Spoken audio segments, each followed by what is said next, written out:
अस्सलाम वालेकुम बच्चों।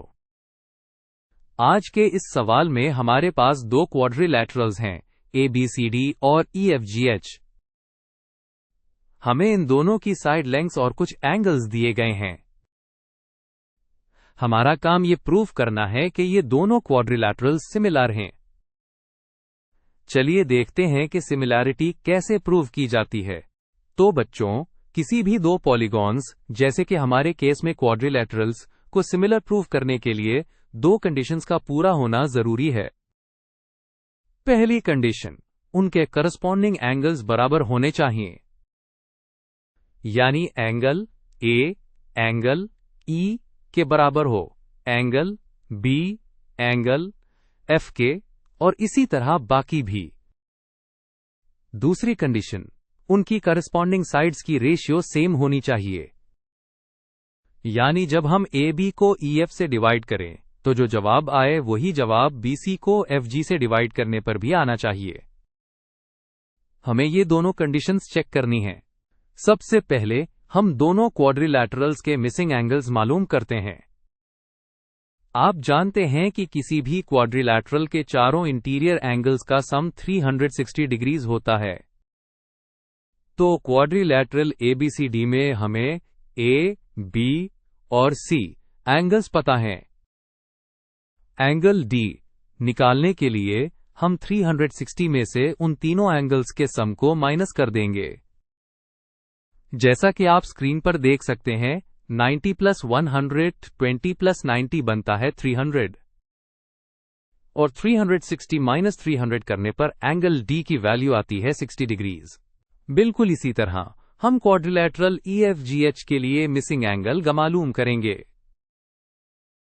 हमें E, F और H एंगल्स दिए गए हैं। इन तीनों का सम है 90 प्लस 120 प्लस 60, जो कि 270 डिग्रीज बनता है।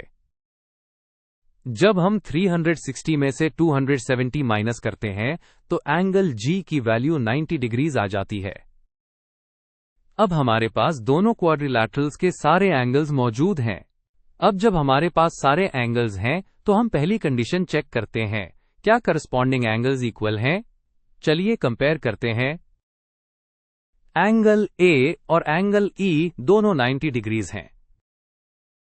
एंगल B और एंगल F दोनों 120 डिग्रीज हैं। एंगल C और हमारा निकाला हुआ एंगल G दोनों 90 डिग्रीज हैं, और एंगल D और एंगल H दोनों 60 डिग्रीज हैं।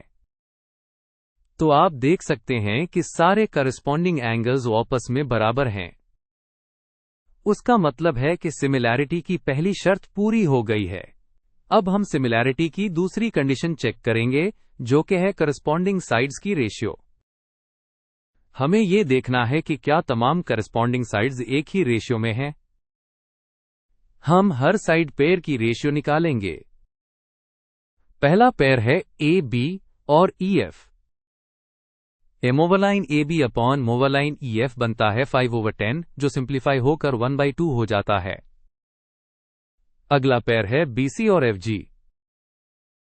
मोवलाइन BC अपॉन मोवलाइन FG बनता है 8/16, ये भी सिंप्लीफाई होकर 1/2 बन जाता है। चलिए बाकी दो पेयर्स की रेशियो भी देखते हैं।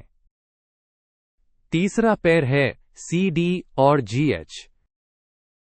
मोवलाइन CD ओवर मोवलाइन GH है 10/20। इसे सिंप्लीफाई करें तो ये भी 1/2 आता है। और आखिरी पेयर AD और EH की रेशियो है 12/24, जो कि सिंप्लीफाई होकर 1/2 ही बनती है। सिंप्लीफिकेशन का तरीका सिंपल है। जैसे 12/24 में हम न्यूमरेटर और डिनोमिनेटर दोनों को उनके सबसे बड़े कॉमन डिवाइजर यानी 12 से डिवाइड करते हैं तो 1/2 मिलता है। तो अब हमने जब सारी रेशियोज निकाल ली हैं, हम इनका जायजा लेते हैं। आप देख सकते हैं कि हर पेयर की रेशियो बिल्कुल सेम आई है, 1/2। इसका मतलब है कि करस्पॉन्डिंग साइड्स प्रोपोर्शनल हैं,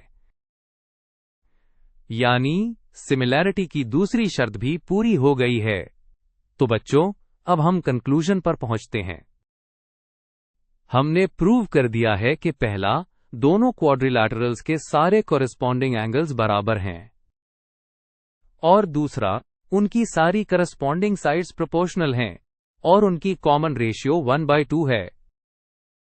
क्योंकि सिमिलैरिटी की दोनों कंडीशंस सैटिस्फाई हो चुकी हैं, इसलिए हम कह सकते हैं कि क्वाड्रिलैटरल ABCD क्वाड्रिलैटरल EFGH के सिमिलर है।